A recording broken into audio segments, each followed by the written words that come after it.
Ooh. How you doing, Mike? Good. Good. How you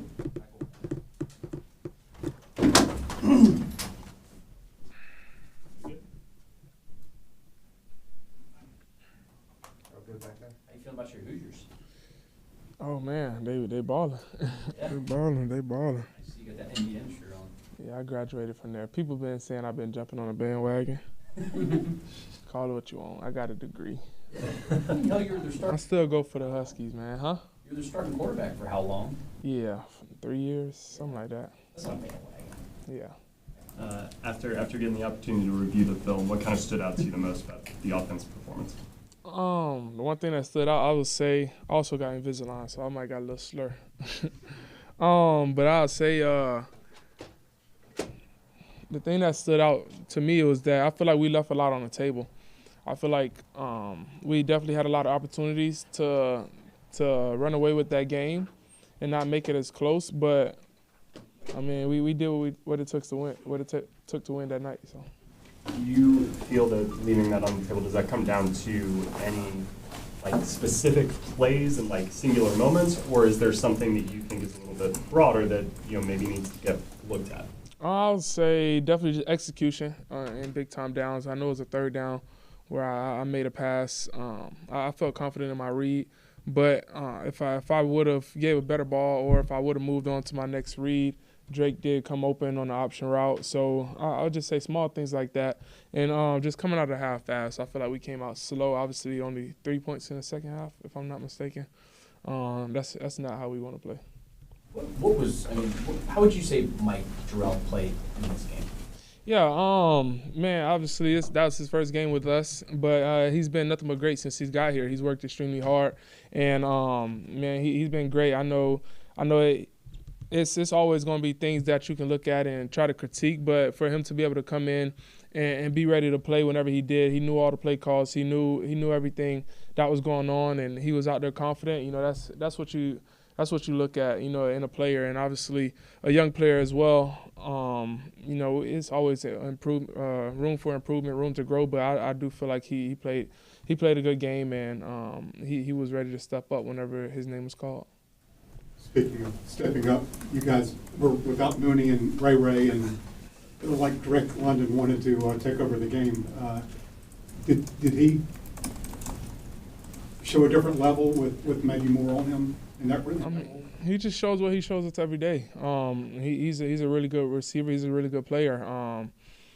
Man, he's always ready to play each and every day. So I always say he's one of those guys that don't just show up only on game days, but he shows up each and every day as well. In practice as well. So we already know what type of game and what type of player that we're going to get come game day. Have you ever been the recipient of Bijan Robinson's holy water before games? I have not. You have not? Nah, he giving out holy water. Apparently, that's what Michael Jarrell does. Michael Jarrell got it, and you didn't get it.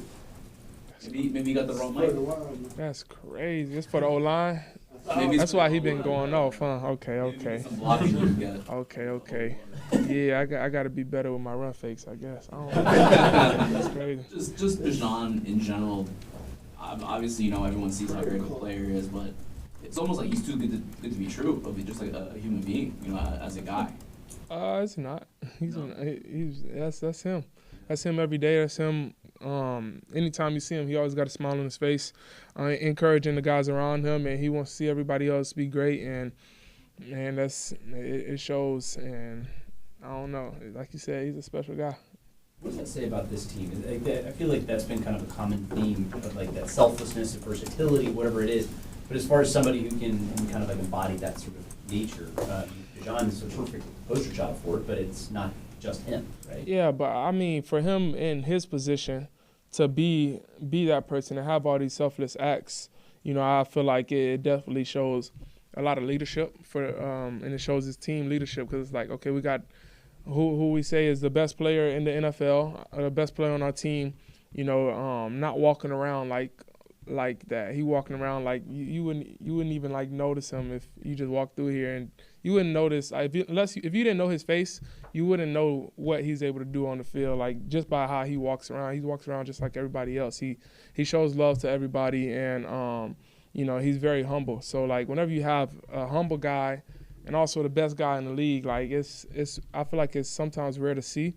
But with him, that's just him each and every day. So for everybody else on the team to be able to be around that each and every day and see the person that he is, and obviously knowing the player that he is, it's nothing but leadership, and this team will go to war behind him. So. How would you describe how special it is to have Bijan be able to hit the second gear that he does on the field? It's crazy. I haven't seen anything like it. Even since Little League, I would say I was Bijan in Little League, but he doing Little League stuff in the NFL. It's crazy to see. So. On his 81-yard touchdown, obviously, as he's scampering down the sideline, Casey said he was looking at his feet and couldn't believe that he stayed in bounds. What was your viewpoint? Do you remember what you were thinking watching at that point? Yeah, so when I saw him make that cut around Casey, I was like, I didn't think 24 was going to get a hand on him, to be honest. That's what I was thinking. I was like, oh, he's gone. Then I saw 24 get a hand on him. He ended up breaking the tackle, and I was just like, that's crazy. That's Bijan. Hey, Mike, what are some of the characteristics of the 49ers defense? What do you mean by that?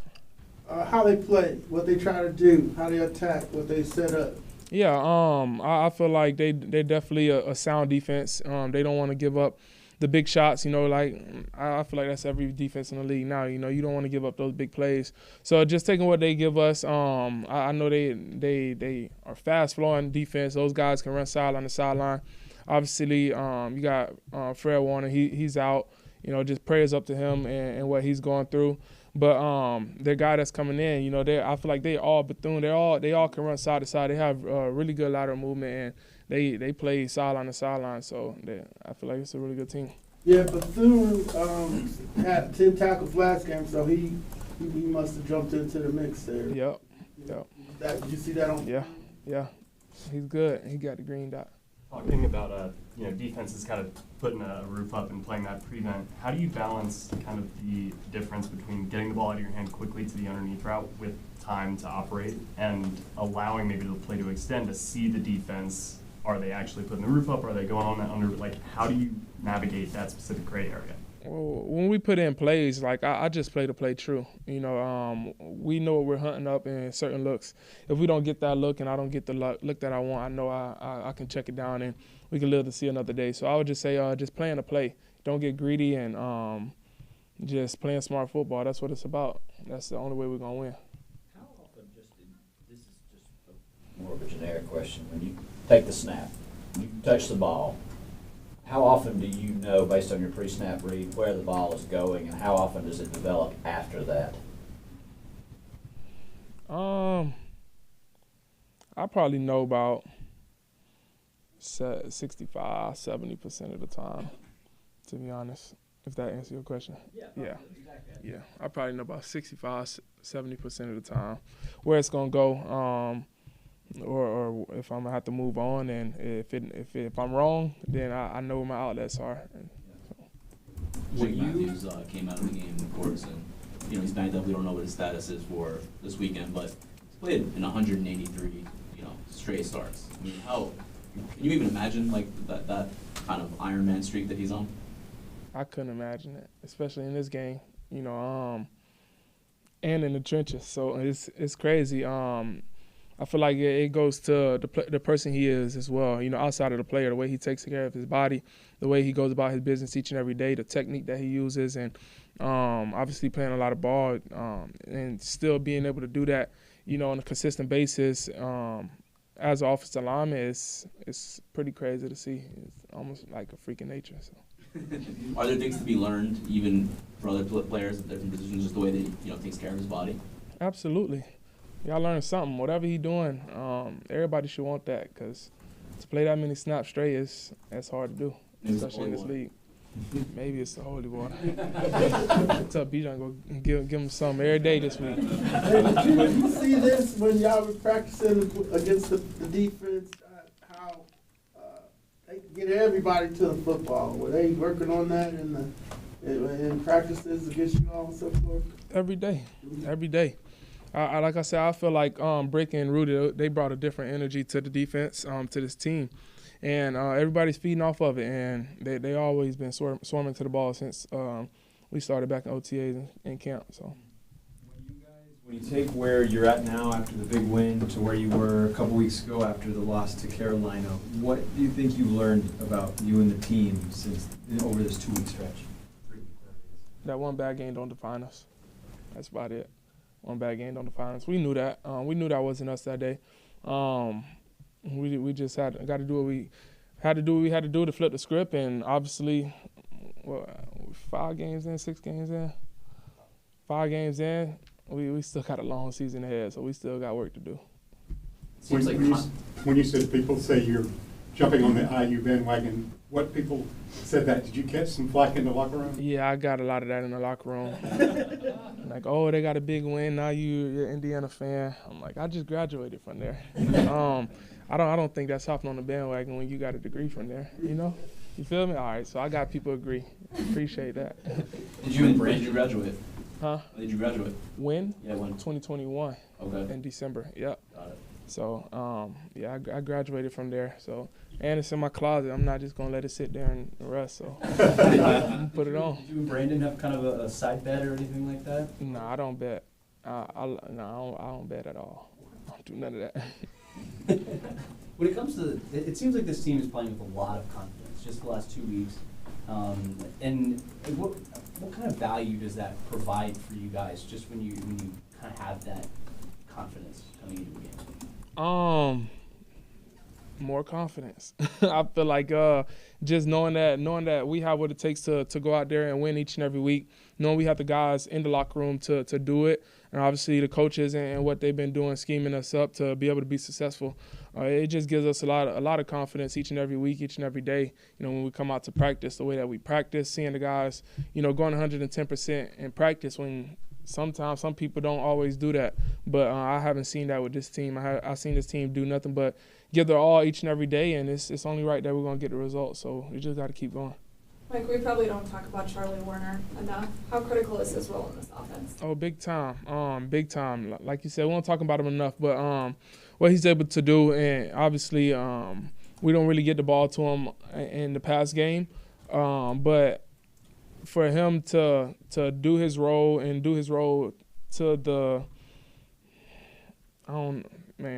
it's crazy. I don't know how to explain it, but like for Charlie, like it's just since I came in from day one, he's been nothing but the same guy. You know, sometimes you get a tight end or anybody that can catch the ball and they don't get that chance or have to block all the time. You might not get a positive output from them. They might, why am I not getting catches? But he's never been that guy. He's been a humble guy, and he's great at what he does, and he takes it seriously, and he shows selfless acts every day. So.